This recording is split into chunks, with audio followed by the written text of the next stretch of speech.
immediately. And clearly, if these allegations are true, that's a very, very serious allegation, and I'd want to see them properly investigated. A senior Met Police officer has been jailed for 3 years for using hidden spy cameras to film naked women. Detective Inspector Neil Corbell booked models for photo shoots before planting the gadgets in their rooms. The married father of 2 and former counter-terrorism officer was caught after one woman found a hidden camera in a digital clock. He pleaded guilty to 19 voyeurism offences last September. More than 300 people have been rescued by the Italian Coast Guard off the island of Lampedusa. 2 patrol vessels saved the migrants who were crowded onto a 15-metre boat around 20 miles from the coast. The Coast Guard says the boat was carrying an excessive number of people and could have capsized if they hadn't intervened. Babes in the Wood killer Russell Bishop, who murdered 2 schoolgirls in the 1980s, has died of cancer. The 55-year-old was jailed for a minimum of 36 years in 2018 for killing Nicola Fellows and Karen Hadaway in Brighton in 1986. He was cleared of their murders in 87, but while serving a life sentence for the attempted murder of a 3rd child, he was ordered to face a fresh trial under the double jeopardy law. Hospital patients in Norwich will be moved to a hotel in a bid to free up beds and ease pressure on the NHS. Up to 15 patients will receive care at a city centre hotel as part of a 3-month pilot scheme. It'll target people who are ready to leave hospital but need extra care before they can go home. COVID patients will not be involved. Tributes are being paid to US singer Meat Loaf, who has died aged 74. And 6 decades saw him sell over 100 million albums, with hits such as I'd Do Anything for Love and Bat Out of Hell. He also starred in 65 movies, including the Rocky Horror Picture Show and Wayne's World. And staying with music, Adele has apologised to fans for postponing the start of her Las Vegas residency because the show isn't ready. The singer says her production team tried everything to pull it together in time, but delivery delays and COVID made it impossible. The show was due to open today and run most Fridays and Saturdays until April. In a social media post, she apologised to those fans that have travelled to see her. This is GB News. We'll bring you more as and when it happens. Now back to the briefing with Arlene Foster.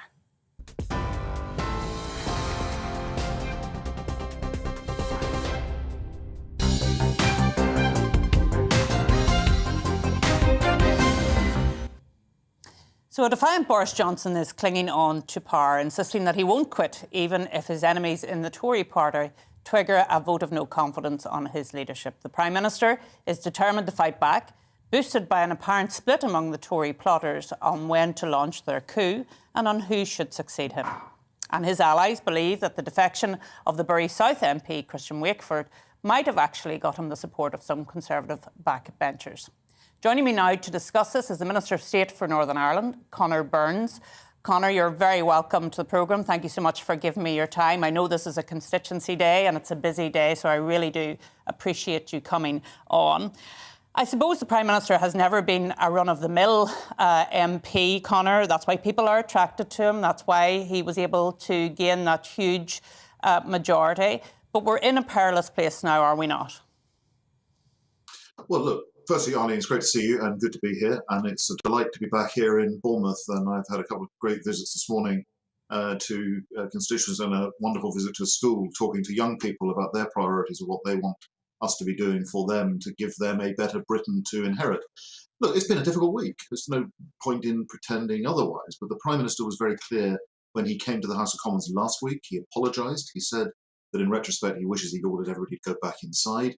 He asked, and I think it's a reasonable ask, for Sue Gray to be given the space to complete her report, which will put all the events that happened in Downing Street and elsewhere into some sort of context. And then, crucially, he undertook to come back to the Parliament and make a statement when Sue Gray reports. Hopefully that will be in the coming days, and we can then hear the Prime Minister speak on that. And I think he wants to get back to his agenda, which you quite rightly identify he got a massive mandate for only 2 years ago, levelling up all parts, all regions of this country. He wants to get back to that agenda.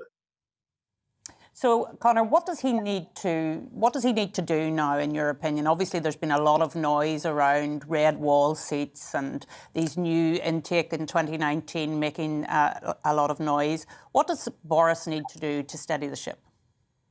Well, look, if there was a silver bullet, to use the old phrase, someone would have given the Prime Minister the silver bullet and he would have used it. I think the way through this for the government is a period of calm, competent, stable delivery on that manifesto, showing people in all communities around the country the difference that making Boris Johnson Prime Minister is going to have for their communities and their lives. He didn't expect to have a pandemic, an international pandemic, dumped on his lap when he won that election in December 2019. He made that brilliant statement last week where he said, we're now going to learn to live with COVID, we're going to completely open up, we're going to get COVID in the rearview mirror, and we're going to get back to that agenda of delivery. And I think that's what he's got to do. And I mean, obviously he wants to get back to his agenda, and we'll talk a little bit about that in a minute. But I mean, we looked at the North Shropshire by-election, which of course was just before Christmas, where there was a huge swing away from the Conservative Party. And of course, Labour SNP, they can make a lot of noise about the Prime Minister, but it's essentially the friendly fire that he has to be worried about. And I think we've got a clip of David Davis in the House of Commons this week. Let's have a look at this. Thank you, Mr. Speaker. Like many on these benches, I've spent weeks and months defending the Prime Minister against often angry constituents. I've reminded them of his success in delivering Brexit and on the vaccine and many other things. But I expect my leaders to shoulder the responsibility for the actions they take. Yesterday, he did the opposite of that. So I'll remind him of a quotation altogether too familiar to him of Leo Amery to Neville Chamberlain. You have sat there too long for all the good you have done. In the name of God, go.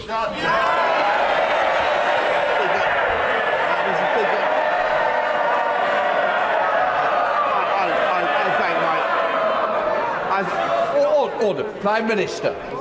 I must say to the right honourable gentleman, I don't know what he's talking about, but what I can tell him, I don't know what quotation he's alluding to that he's referring. But what I can tell him is that I think I've told this House repeatedly throughout this pandemic, I take full responsibility for everything done in this government and throughout the pandemic.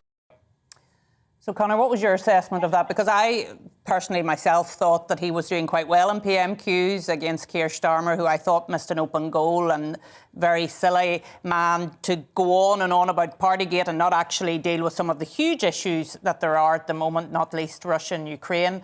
But here was David Davis, former leadership contender, saying what he said. What did you have to say about it? So, Arlene, in the part of our United Kingdom that you and I both hail for, we understand better than most that words matter, words count. I've always followed Ronald Reagan's old adage, the 11th commandment, never speak ill of a fellow Conservative. I disagree with what David Davis said, and I think the Prime Minister, you were right, was having a good Prime Minister's question time. He was reminding colleagues in his performance of the asset that he is to the party, his grip of the government and his agenda for the British people. I really don't want to say much more than that, actually, about David. And of course, you referenced Plan B earlier on in this conversation, Conor, and the COVID restrictions are lifted now in England, and thankfully also there's been moves in the devolved regions as well. Some people are saying that was a political decision. I presume you would say it was a good decision. It was the right decision. I mean, look, we've put billions and billions, 400 billion, I think, into supporting the British people and our economy through the pandemic. We've got to get businesses back open. We've got to get our hospitality sector, very important here in Bournemouth and also in Northern Ireland. These are the businesses that pay the taxes that fund our great public services and the things we all rely on. I think the Prime Minister made the right judgment call on that before Christmas. We celebrated Christmas properly here and New Year, and I welcome the devolved governments now catching up with the Prime Minister's leadership by opening up their parts of our United Kingdom. And I don't know whether you saw what Mark Drakeford had to say today, but he's basically accused the Prime Minister of ignoring science, which I find rather bizarre. Well, I think the Prime Minister was following the facts, and you know the death rates and the infection rates have borne out the Prime Minister's judgment that we now have to learn to live with this disease. We can't be in a state of semi-permanent lockdown. And I think the sooner the politicians start giving the people back their freedoms that politicians take at their peril, the better. And of course, there's a lot going on at the moment, although sometimes you wouldn't think it watching some of the mainstream media. Russia and Ukraine is a very concerning development at the moment. I'm sure you'll want to comment on that. And of course, being the Minister for State for Northern Ireland, I'd be very interested to hear what you have to say about where we are with the Northern Ireland Protocol at present as well. Well, I don't know which one's the more difficult one to comment on. I mean, the situation with Russia and Ukraine is very, very serious. So, a situation of great peril, and one can only imagine the anxiety of those in Ukraine when they see those troops amassed at their border. I thought the US Secretary of State's message to the Russians today, and what the Foreign Secretary said in her speech in Australia, the Russians will do well to listen. They need to dial this down, and there needs to be a dialogue, but they should be under no illusions that there would be a response if they take precipitative action. Look, on the Northern Ireland Protocol, Arlene, you know as much about this as anybody and have grappled with it. The protocol was very clear that there would not be societal impact to the people of Northern Ireland. And we're seeing products that aren't available. We're seeing restrictions on products going from Great Britain into Northern Ireland. And the government have been very, very clear. And this is a very straightforward request. The protocol recognises the integrity of the United Kingdom's single market, but it also recognises the unique position of the island of Ireland, where the United Kingdom now has the external border with the European Union on the island of Ireland. So we're simply saying that goods that are destined for consumption in Northern Ireland, for the Northern Ireland marketplace, that are not for onward transmission into the Republic of Ireland and the European Union single market should not be subject to checks. That, I think, is a perfectly reasonable proposition. When I was in Lisbon before Christmas, I had a retailer who was explaining to me that the range of shortbread, for example, that he is now able to put on his shelves for consumers in Northern Ireland is now constrained because some of his suppliers aren't sending it. And the reason they're not sending it is shortbread now requires a veterinary certificate because of the butter content. That was clearly not what we agreed to when we signed the protocol. We've got to get this fixed. We are, of course, alive to the challenge of the looming elections to Stormont. It would be difficult if the protocol becomes an issue within those elections. We want it resolved as soon as possible, but we need flexibility from our European Union friends. Well, it's difficult to see how the protocol won't be an issue in the elections. As you know, we go into Purder in Northern Ireland in March, and it's been interesting to see Simon Coveney, who's the Foreign Minister for the Republic of Ireland, saying that this has to be dealt with by February. I mean, do you think we'll get a resolution in such a short period of time, given that we have struggled to find that resolution now for over a year? I know the Foreign Secretary is keen that we do that. The Foreign Secretary and the Northern Ireland Secretary, Brandon Lewis, my boss in the department who leads in the Northern Ireland office on the protocol, met the European Union at her country home, and they agreed to intensify the conversations. Arlene, we know what's coming. You know, these elections have been in the diary for a long time. The Commission say they are alive to that. I've been doing a lot of outreach work talking to loyalist unionist communities in Northern Ireland who are very, very anxious about the protocol, and they feel fundamentally that it is not just about the technicalities of trade flows. They feel in a very real and powerful way that the protocol is separating Northern Ireland from the rest of the United Kingdom and undermining their sense of belonging and identity. And the Commission need to recognise that in Northern Ireland. So a lot of people talk about honouring the Belfast Good Friday Agreement. The protocol itself and the perception of it amongst a significant proportion of the population in Northern Ireland is in itself a great danger to that hard-fought, hard-won peace that we now enjoy in Northern Ireland. Well, Conor, as I said, I understand it's your constituency day today, so I really do appreciate you coming on. Thank you for the update in relation to what's happening at Westminster, but also, of course, what's happening with the protocol in Northern Ireland. So coming up, in a bid to save his premiership, Boris Johnson has unleashed a playbook of so-called populist policies. I'll be joined by the Associate Editor of the Daily Mirror, Kevin Maguire, to discuss them. But before that, let's take a look at the weather. Hello again. It's been a dry week for most of us, and that continues into the weekend. Often, though, it's going to be quite grey outside this weekend with a lot of cloud around. A few places we'll continue to see a bit of blue sky, but high pressure is dominating across the UK. This one's been ambling in from the west over the past couple of days and bringing with it across the west today quite a lot of cloud, and that cloud is going to become more extensive overnight. If heading out this evening, it's going to be dry, but most won't be as cold as last night. However, across parts of eastern England and at times in the south, we will still have clear skies, and that will allow temperatures perhaps to drop down close to freezing. But for most, that cloud acting like a blanket, keeping the temperatures higher than last night. The thickest cloud in the northwest, and there will be some patchy rain over the Highlands and the Western Isles. But here it will be a pretty mild start to Saturday, 6 or 7 Celsius. There will be some rain just trickling in across the Highlands through tomorrow, perhaps as far south as Argyll and Bute. A spot of drizzle possible over the hills in northwest England, but for most it's dry, but it is going to be mostly cloudy.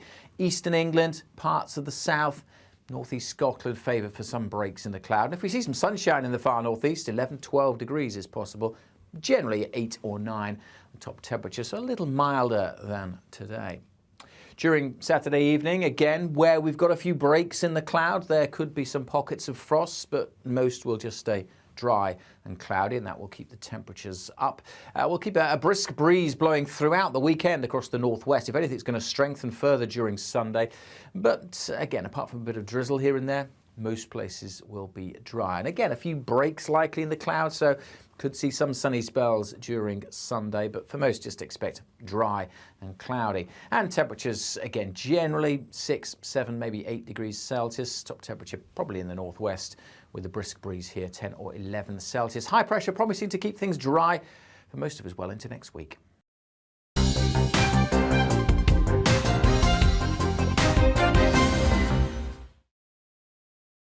Hello there, I'm Eamon. And I'm Isabel. And you're watching the GB News digital stream across the United Kingdom. And around the world.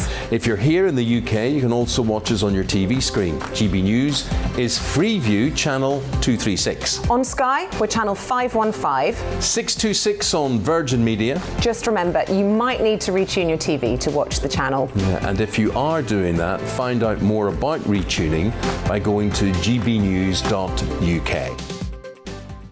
Join my show Farage, 7 p.m. till 8 p.m. Monday through Thursday. And there you will get opinion, analysis, debate, and I'll cover stories that nobody else dares to touch.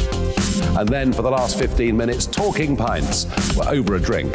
We have a civilized conversation with someone. We very often disagree, but we do it in a grown-up way. Come and join me on Farage.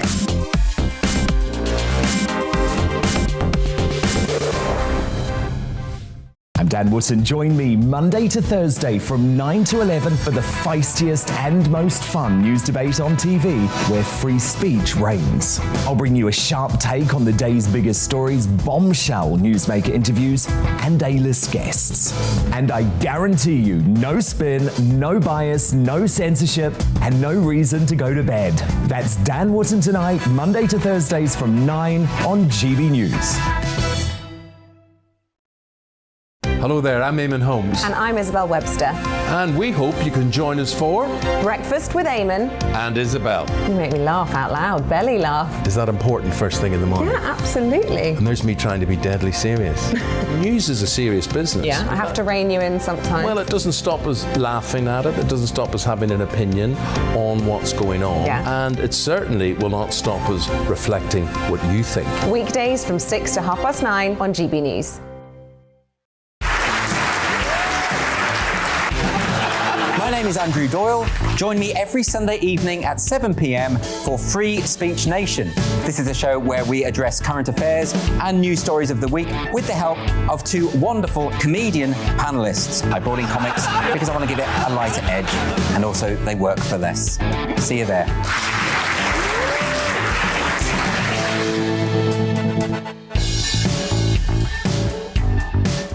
Join me, Mark White, here on GB News. For more than 2 decades, I've been at the sharp end of reporting crime and security at home and abroad. From the scourge of terrorism to the fight against violent crime and the deepening small boats crisis in the Channel, they're issues you rightly care about, and so do I. As GB News Home and Security Editor, my focus will be on the stories that matter to you.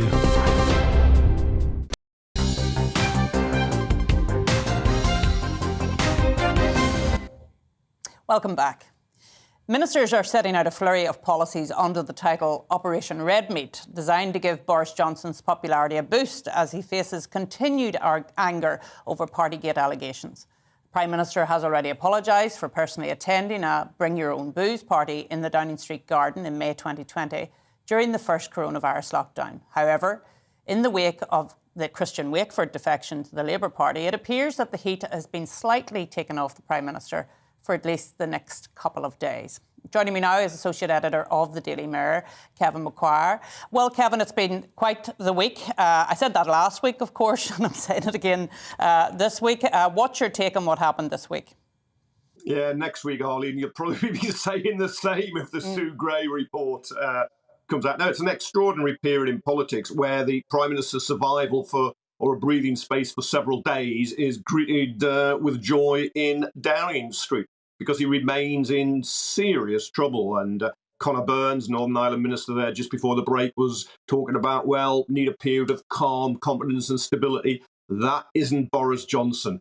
I think his problem, and I think it's his problem rather than the Conservative Party's problem at the moment, I think his problem is so severe there is no comeback for him. I think it's one of those moments when politics changes and it can take down a leader or can take down a leader and a governing party.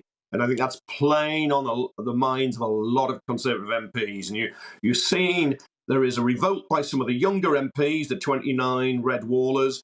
They're dismissed as naive and ungrateful because he won them their seats. But it's also gone, we saw with David Davis, a supporter of Johnson, up until recently, somebody who was with him on Brexit, also turning. I think you can have Operation Red Meat, but is there any real beef, or is he just thrown us a few bones?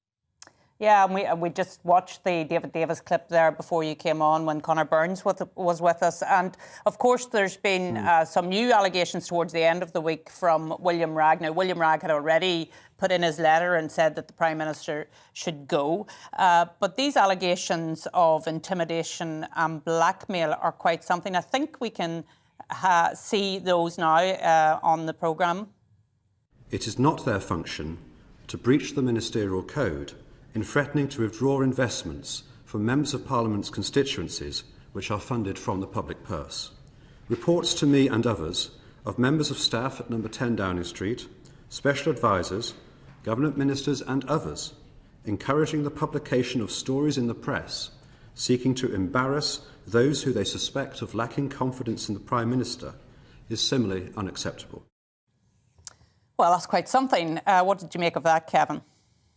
Yeah, it's a dirty secret in Westminster that the whips of all parties can get incredibly dirty, but when you begin to air it in public, the public don't like it. It's rather like MPs' expenses. Everybody knew there was a system that wasn't, couldn't see all the evidence till it was leaked, and there was a huge public revolt there.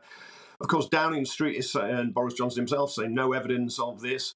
But Christian Wakeford, yes, I know he defected, but he said he was threatened that he wouldn't get a school in his constituency. There was a former MP, Ben Howlett, who is saying he was threatened, a Conservative MP, he was threatened over Brexit votes. Then you have Michael Fabricant, who's a Conservative MP, who's an ultra-loyalist. He thought he was being helpful to the Prime Minister in Downing Street. And he said, yeah, I get these threats all the time. I don't care. I just brush them off.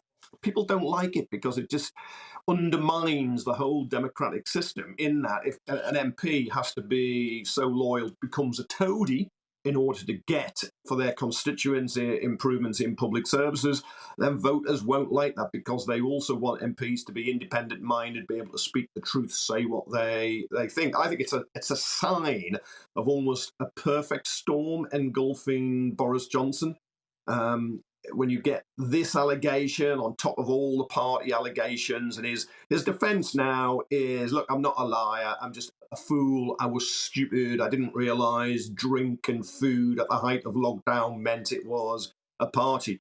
You can buy that if you wish. I think you'd have to be criminally naive and gullible in order to buy the Prime Minister's excuses on that. But you buy it, then you're saying you're going to happily support in Downing Street a guy who is a self-declared fool and stupid. It's where everything comes together.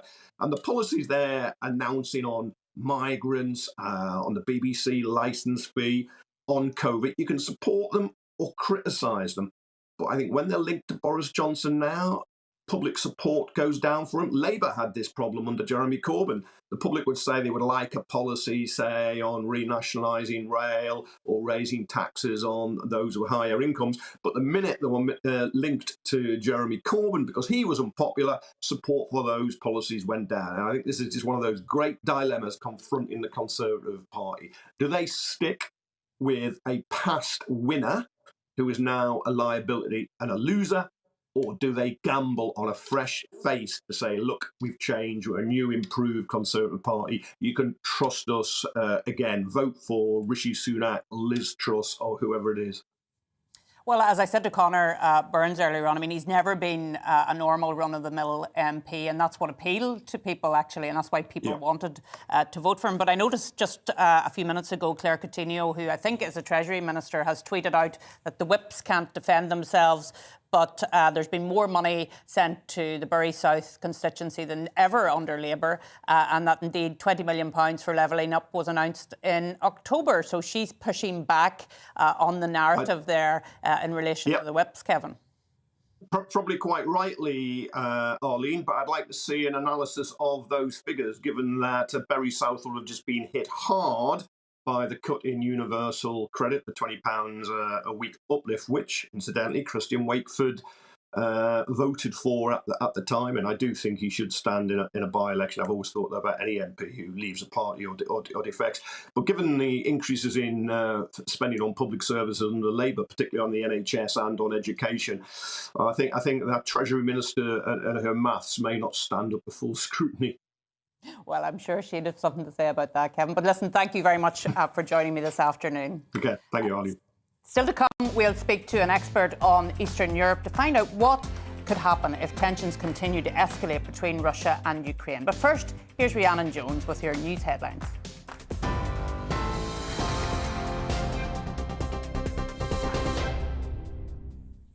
It's 3:30. I'm Rhiannon Jones in the GB newsroom. Downing Street has warned Moscow will be punished by the UK and its allies if it pushes ahead with destabilising action in Ukraine. The US Secretary of State has been holding talks with Russia's foreign minister in Switzerland to avert a conflict. Anthony Blinken says both sides now have a better understanding of each other's positions. The Business Secretary has told GB News claims of blackmail by Conservative whips over the distribution of public funds are ridiculous. Kwasi Kwarteng's comments follow reports that rebels are threatening to publish secret text messages and recordings from the Prime Minister's supporters. A senior Met police officer has been jailed for 3 years for using hidden cameras to film naked women. Detective Inspector Neil Corbell booked models for photo shoots before planting the gadgets in their rooms. The married father of 2 pleaded guilty to 19 voyeurism offences last September. His career spanned 6 decades and saw him sell over 100 million albums, with hits such as I'd Do Anything for Love and Bat Out of Hell. TV online and DAB+ radio, this is GB News. We'll be back at the top of the hour.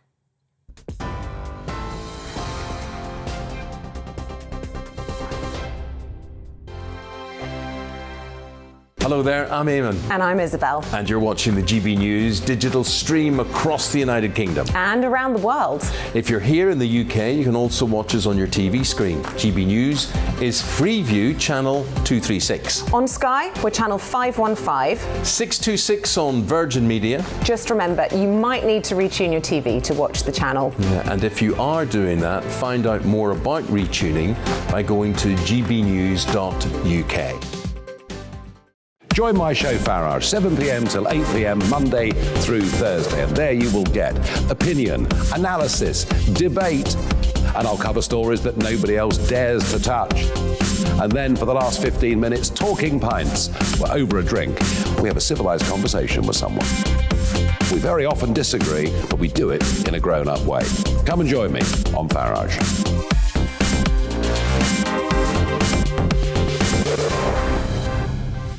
I'm Dan Wootton. Join me Monday to Thursday from 9 to 11 for the feistiest and most fun news debate on TV, where free speech reigns. I'll bring you a sharp take on the day's biggest stories, bombshell newsmaker interviews, and A-list guests. And I guarantee you, no spin, no bias, no censorship, and no reason to go to bed. That's Dan Wootton tonight, Monday to Thursdays from 9 on GB News. Hello there, I'm Eamon Holmes. And I'm Isabel Webster. And we hope you can join us for Breakfast with Eamon and Isabel. You make me laugh out loud, belly laugh. Is that important first thing in the morning? Yeah, absolutely. And there's me trying to be deadly serious. News is a serious business. Yeah, I have to rein you in sometimes. Well, it doesn't stop us laughing at it. It doesn't stop us having an opinion on what's going on. Yeah. And it certainly will not stop us reflecting what you think. Weekdays from 6 to 9:30 on GB News.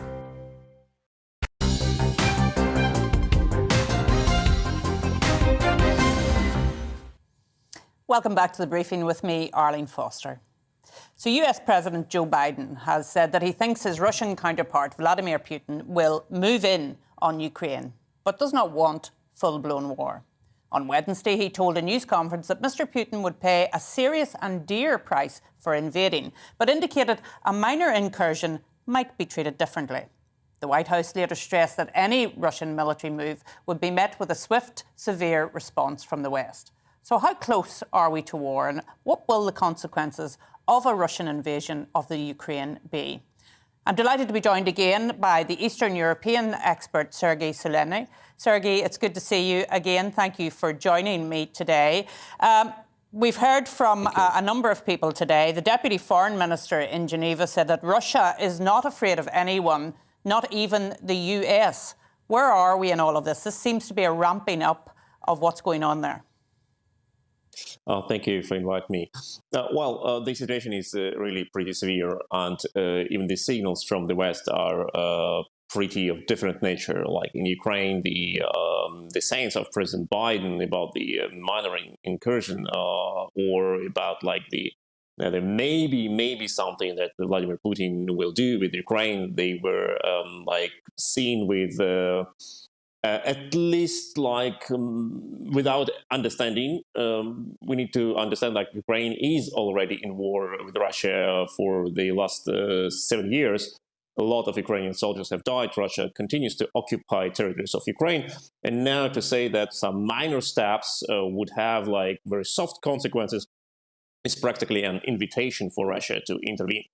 On another hand, Ukrainians are very happy to receive a lot of support from the UK, and we see currently a lot of celebration in Ukraine towards the help from London, and simultaneously very much criticism to Berlin for the reject of Berlin to supply Ukraine with any weapons. And Ukrainians are really celebrating the fact that the British troops have brought a lot of anti-tank missiles, defensive weapons, but very lethal weapons to Ukraine, and are expecting to get some support also from Poland and Lithuania, from another important allies of Ukraine. Well, so currently the situation is very unclear. We do not know where Russian bluffing will end and Russian artillery will start to play its role, but we see that Moscow really plays all register and is very harsh in its rhetoric. And yes, I was very proud of our Defence Secretary and our Foreign Secretary to hear what they had to say about the Russian aggression. It was in stark contrast to what was coming out of the United States from the President, although Anthony Blinken, who's been talking today, the Secretary of State, has said that he is concerned that Russia has the capacity to invade the Ukraine on 3 sides. Now, surely that's something that we should be very concerned about. Yeah, sure. Russia has its capacity. It has about 120, 130,000 of troops along the territory of Ukraine. What is much more important from my perspective is that Russia has transferred a lot of troops to Belarus. And here, like, a lot of speculations are in game. Like, we can assume on the one hand that Russia wants to increase its front line against Ukraine for a case like being able to attack Kyiv from the distance of 100 kilometers, or that that can be used also as a threat towards the Baltic states. Like, we know that Russian military has its plans to go to Suwalki Gap and connect Kaliningrad region with Russia with one like decisive attack, and to threaten Baltic states, Lithuania, Latvia, Estonia. And Russian experts talk very openly about this. So we do not know, like, Russia has proven that they just violate international law. They just attack countries. They occupy currently territories of 3 neighboring countries of Ukraine, Georgia, and Moldova. Why don't they want to do the same with Lithuania, Latvia, and Estonia? They can test NATO defensive capacities, etc. We can expect it from them. We also know that today Russian Minister Lavrov said they want they want NATO to go away from Bulgaria and Romania. That is crazy. Yeah. And Sergei, I know you've been tweeting about this, but I'm interested to hear what you have to say about the German reaction to what's going on the Ukrainian border. Well, in Germany, we have currently the coalition under the lead of Social Democrats. And although Social Democrats do not have the position of foreign office in Germany, which is led by a Green politician, Annalena Baerbock, we know that Social Democrats have very big influence in the foreign ministry. They led foreign ministry since many years. And Social Democrats have very strong ties to Russia. A lot of leading Social Democratic politicians are in favor for Nord Stream 2. They are in favor for economic connections to Moscow. And we need to say they are pretty skeptical to Ukraine. They want to deal to Moscow directly and talk with Moscow about the future of Central Europe.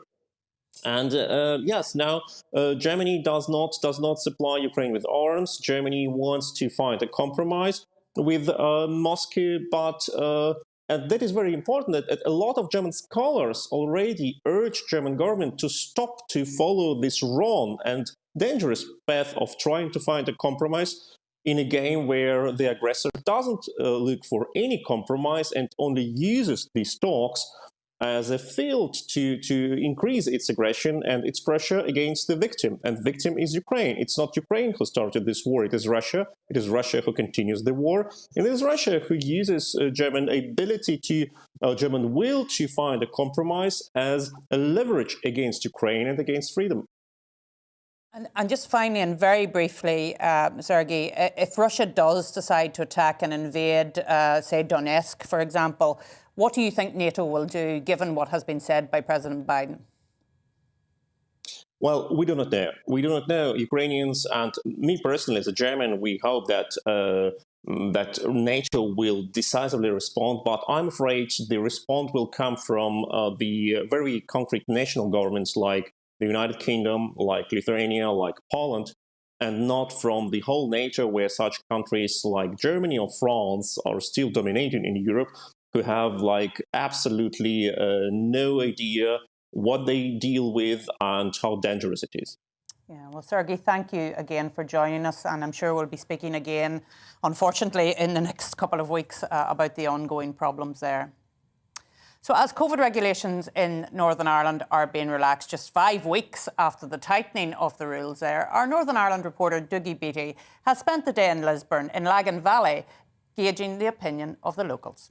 No, you have to be careful, I suppose, but it's up to people to make their own decision on it. But I go that they didn't think the NHS was going to survive with the pressures on it, so they've got to make the call, I suppose. If they didn't and it all went wrong, it would all be their fault. So they have to pull the line and do the line. So, but it's up to everyone though, how they feel safe. I think now it's time we get on and move on. It's sort of one of them things, isn't it? They have to move on at some point, but I don't know. It's a tough question. I don't agree with it. No, you should have kept it going a wee while longer. I think so, yeah. Everybody was getting used to, their masks and all the rest of it. But it's up to the people themselves, isn't it? I'm not sure we are getting used to wearing masks, but now we're joined by the GB News Northern Ireland reporter, Dougie Beattie. Welcome, Dougie. Well, welcome to Lisburn. This is a small city in County Antrim, round about a population of about 45,000 people. It has a very mixed social background here, so it's a good place to gauge exactly what people think. But it also has a very heavy hospitality sector, so it was hit quite hard by these regulations that were brought in the mouth of Christmas, when hospitality would make its most money. And I spoke to the First Minister, Paul Givan, this morning to find out exactly what regulations were relaxed, and more importantly, just listen to the price that it cost for the app for the COVID passports. Well, we've been able to lift restrictions from today at midday. The rule of 6 and table service only no longer applies within the hospitality sector. And we're also lifting other measures then on the 26th of January, next Wednesday, the reopening of nightclubs. People will be able to dance again in hospitality sectors. And those measures, I know, have been welcomed by the hospitality industry, our nighttime economy, and it's important that we keep making progress to get back to normal. We're also reducing the use of COVID passports in a whole range of sectors. Whenever that was first brought in, I opposed them. The DUP didn't want them to be introduced. We believed that the evidence wasn't there to justify it, and we're now making good progress at pulling them back. It still does apply, though, in nightclubs and indoor unseated events of over 500 people or more, but I don't believe that this should apply in those settings either. There are other public health measures that can be deployed and used, and they're the best ways now that we need to move forward, rather than using COVID passports, which have not worked and have been costly. The development of the COVID passport scheme in Northern Ireland, I understand the Department of Health spent around £10 million. And this was a cost for a scheme which came into place in effect on the 13th of December. And now, only weeks later, has proven not to work, and parties are now, who supported it, now wanting to withdraw it. I think they need to finish the job and join with the DUP and remove them completely. I think that is what now needs to happen, because we've heard clearly from the hospitality sector that the introduction of COVID passports had a very serious impact upon the number of people that were coming through their doors. So not only was there a cost to the taxpayer, but there was a significant cost to the private sector as well, in terms of the reduction of people going in, particularly to the hospitality sector. Listen, that'll be a matter for the Irish government in terms of the decisions that it wants to take. Northern Ireland has charted its own path, but I know over that Christmas period and in the run-up to Christmas, the Republic of Ireland introduced much more severe restrictions than in Northern Ireland. They had a curfew in effect, closing down hospitality at 8 p.m. We didn't do that in Northern Ireland. They, like Scotland and Wales, also banned people from going to sports events. Northern Ireland didn't follow that either. We were still able, because it was the right thing to do based upon the evidence that we had considered, to allow our football matches to continue over Christmas. And so whilst other jurisdictions were taking more severe restrictions, we in Northern Ireland were able to take a more measured approach, and that's why Scotland, Wales and the Republic of Ireland have a lot more restrictions to lift in comparison to Northern Ireland. But I think we're now getting to the place where the use of emergency powers to manage a public health issue is no longer justified. So the Executive in Northern Ireland on the 10th of February will be considering those last remaining areas, and I would want to see us to get to a position where we no longer depend on that emergency legislation. No Democrat, no legislator can be happy with powers being conferred upon a government which can be introduced without the proper scrutiny, votes taking place after certain laws have came into effect. That's not the way in which a normal democracy functions, and the justification for it, I don't believe, if it did ever exist, I certainly don't believe it exists now. And so, well, there you go, an eye-watering amount. An eye-watering amount of £10 million for an app. And of course the Irish government are meeting today to discuss what policies they are going to do, what they're going to remove. And if they remove the COVID passports from the Republic, that leaves the Sinn Féin in a very awkward position, because they have said all along that we should be following exactly what happens in the Republic of Ireland. So somebody has got to justify £10 million of public money, we must remember that, and other apps have been developed and they must be in around the same money. But Dougie, the question I was going to ask you, and just to explain for our viewers in Great Britain, of course, as well, is whilst the First Minister, who's a member of the Democratic Unionist Party, does not want the continuation of vaccine passports, in fact, they didn't want them at all in Northern Ireland, we have a mandatory coalition in Northern Ireland, and the other parties can go ahead and keep those vaccine passports if they so decide. That's exactly right. The system that we have here in the executive, it's basically majority wins in the executive itself, and they can say, no, we want to keep these on. That is going to cost nightclubs money. I mean, if you look, the little blue card that we had, most of those apps were having problems scanning and so forth. Many of the hoteliers we spoke to said that was the main problem with it, and people were let in on the little card. So if you take £10 million for an app, or what it would be, 25p for a card, there's a brave bit of difference. And I think really, Arlene, at the end of this, come April, when these civil servants and people in the public sector are looking for their incremental payments and their pay rises, we'll have to look at the private sector first, that creates the tax, that pays the public sector. I think that is where we are going to have to go in Northern Ireland. And I think in an electoral year, it will take very, very brave political moves to say that. Well, it will, and it's always the conversation that's had because, of course, this app was developed. We've only used it for 5 weeks. I actually didn't use the app because I couldn't get it downloaded. I actually printed off my COVID passport and carried it around with me. I know everybody wants to be digital now and everybody wants to be using tech, but £10 million is a lot of money for the Department of Health to use in that way. It's a massive amount of money, and as I say, they've developed others. I think 2 others. Did they cost the same money? When we have hospitals that have basically locked up and locked down because social care of actually removing patients out of hospital back into the community, there's claims that the cost was too high, that they couldn't get people. All of a sudden, that millions of pounds that has been spent, rather carelessly it has to be said, starts to look... you start to look at it with envious eyes and think, well, we could have spent that elsewhere. Well, Dougie, thanks for joining me from Lagan Valley. Of course, that's the First Minister's constituency, the current First Minister's constituency, and it's good to hear the views of people there. I'm now joined by Colin Neal. He's the CEO of Hospitality Ulster. I'm sure, Colin, you're delighted to have these restrictions removed. I mean, I can't actually put into words the relief that has come across the whole industry. I mean, it has come too late for some, but many have been struggling. We have mapped every week the trading conditions, so these additional restrictions come in, and they were geared purely for the new variant. And all I can say is we didn't see trade collapse, we seen market failure.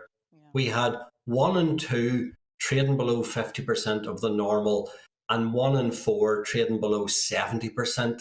That just is devastating to the industry.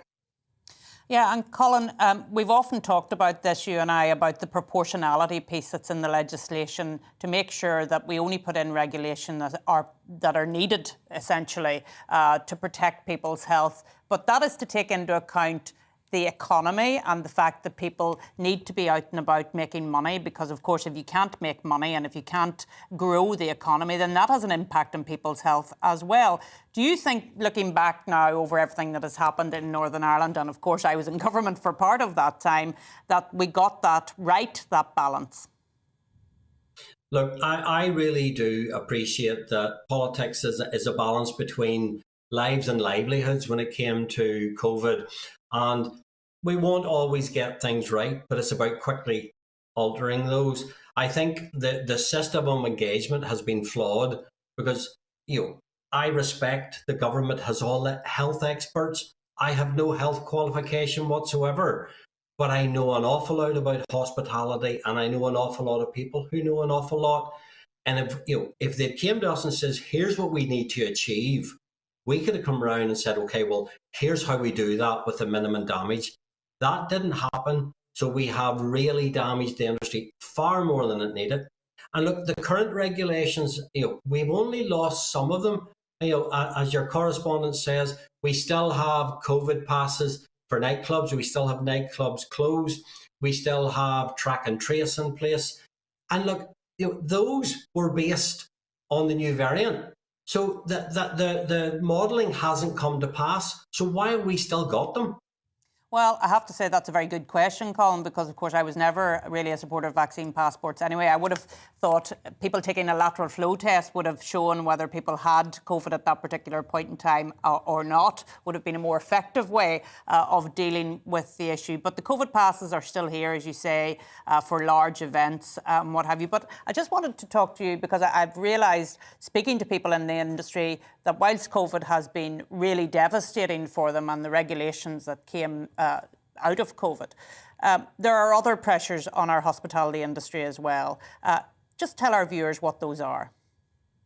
Look, the industry, I suppose, I would actually say now the industry at its most vulnerable point in the last 2 years, because obviously we have the impact of COVID, and a lot of the time the impact was about the government messaging, even though the regulation, about the COVID passes, when they said COVID passes were coming in, they didn't say, here, these are to make you safer. They said, here, these are because you're high risk. And that scared our customer base away. But now we're facing a perfect storm. We've got energy costs doubling. We've got inflationary costs now right across the sector. And now we're faced in that element. We're having to pay back the government loans. The VAT will probably go back to 20% at the end of March. All of the rental protections end at the end of March. And I really do fear that after protecting the industry, and I'm really grateful, and the industry are grateful for the financial support that came from Westminster and the Northern Ireland Assembly, but we could lose everybody in the last hurdle. Yeah, and tell us about the staff difficulties that are there as well, because I know that is a real problem for a lot of people in your industry at present. Huge issues. Like before COVID, there was always an issue around maybe recruiting chefs and such, and was a European-wide issue. Obviously, we've come out of Europe. That has had some challenges because what we've seen with COVID, my understanding UK-wide, 1.5 million people with settled status went back to Europe because of COVID. It hasn't come back, so we've lost our share of those. But COVID has changed the labour pool, again, right across the world when you look, and we're no different. But now we're in a situation where it's a wage bidding session, and we're at now unsustainable wage levels. I had one of my members advertise a chef post, at almost £60,000 a year, not one applicant. And we're seeing short staff right across the sector. And again, wage inflation. I'm afraid we're running out of time here, so I want to thank you for coming on and setting out the challenges for the sector, and I'm sure we'll be chatting again. You've been watching The Briefing with me, Arlene Foster. The show is back every Friday from 3 p.m. up Dix, Nana Akua. But first, let's have a look at the weather.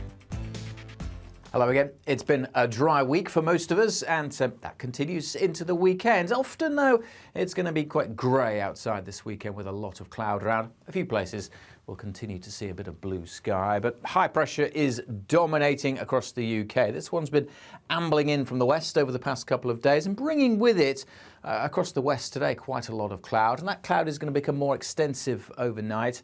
If heading out this evening, it's going to be dry, but most won't be as cold as last night. However, across parts of eastern England and at times in the south, we will still have clear skies, and that will allow temperatures perhaps to drop down close to freezing. But for most, that cloud acting like a blanket, keeping the temperatures higher than last night. The thickest cloud in the northwest, and there will be some patchy rain over the Highlands and the Western Isles. But here it will be a pretty mild start to Saturday, 6 or 7 Celsius. There will be some rain just trickling in across the Highlands through tomorrow, perhaps as far south as Argyll and Bute. A spot of drizzle possible over the hills in northwest England, but for most it's dry, but it is going to be mostly cloudy. Eastern England, parts of the south, northeast Scotland favoured for some breaks in the cloud. And if we see some sunshine in the far northeast, 11, 12 degrees is possible, generally 8 or 9 top temperature, so a little milder than today. During Saturday evening, again, where we've got a few breaks in the cloud, there could be some pockets of frost, but most will just stay dry and cloudy, and that will keep the temperatures up. We'll keep a brisk breeze blowing throughout the weekend across the northwest. If anything, it's going to strengthen further during Sunday. But again, apart from a bit of drizzle here and there, most places will be dry. And again, a few breaks likely in the clouds, so could see some sunny spells during Sunday, but for most just expect dry and cloudy. And temperatures, again, generally 6, 7, maybe 8 degrees Celsius. Top temperature probably in the northwest with a brisk breeze here, 10 or 11 Celsius. High pressure promising to keep things dry for most of us well into next week.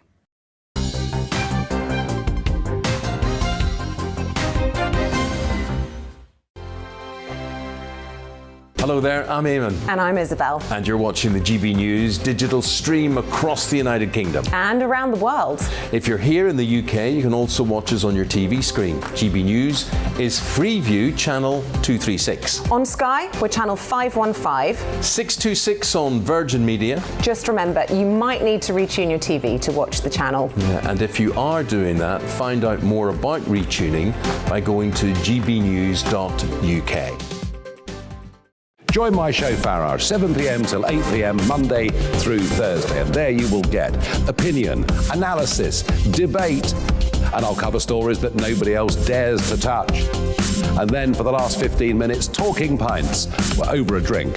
We have a civilized conversation with someone. We very often disagree, but we do it in a grown-up way.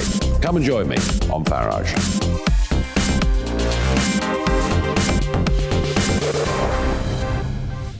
I'm Dan Wootton. Join me Monday to Thursday from 9 to 11 for the feistiest and most fun news debate on TV, where free speech reigns. I'll bring you a sharp take on the day's biggest stories, bombshell newsmaker interviews, and A-list guests. And I guarantee you, no spin, no bias, no censorship, and no reason to go to bed. That's Dan Wootton Tonight, Monday to Thursdays from 9 on GB News. Hello there, I'm Eamon Holmes. And I'm Isabel Webster. And we hope you can join us for Breakfast with Eamon and Isabel. You make me laugh.